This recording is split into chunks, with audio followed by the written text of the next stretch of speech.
Pick up, clean up, tidy up, straighten up, wipe up, sweep up, mop up, and wash up. Today, you are going to learn about 8 phrasal verbs with the word up that you can use to talk about housework. Pick up, clean up, tidy up, and straighten up are all pretty similar, so we are going to start with these 4.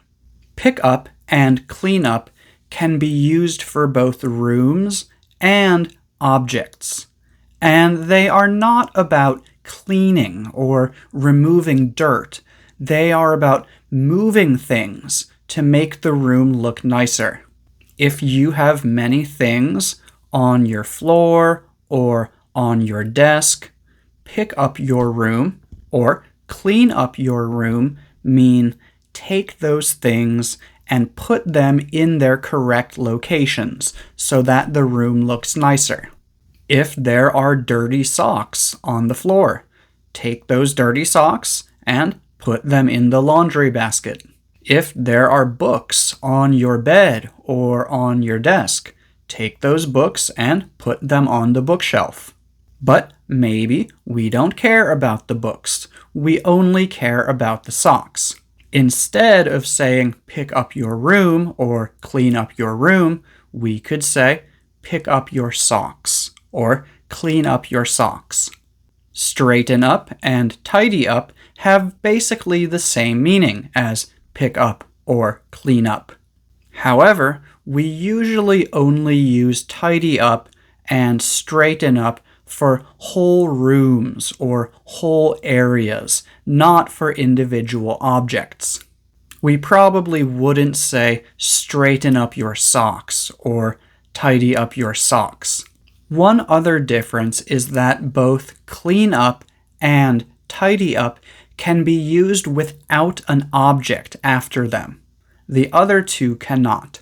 You can say, let's tidy up, or let's clean up, but you can't say, let's pick up, or let's straighten up. You would need to say, let's pick up something, or let's straighten up something.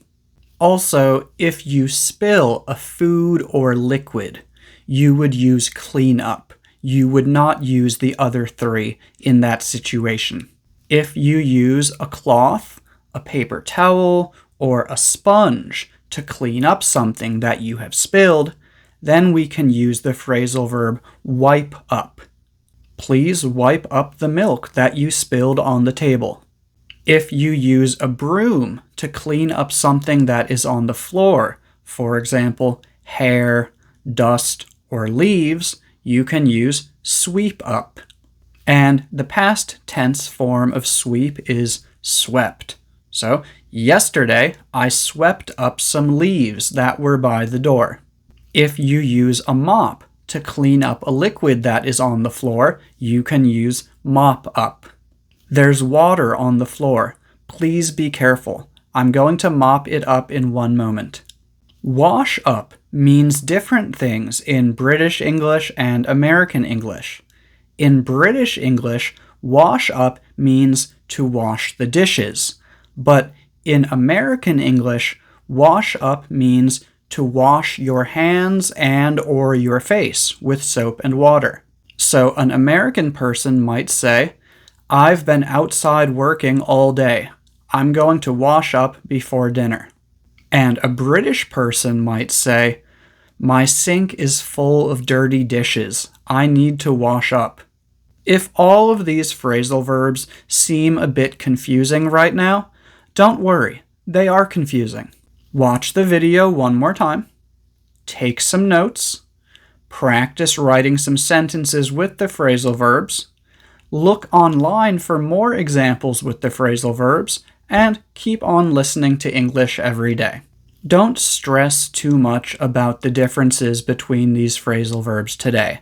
Just keep on learning, try your best, make some mistakes, don't give up, and with time, the differences will become more and more clear to you. Thank you for watching, and have a wonderful day.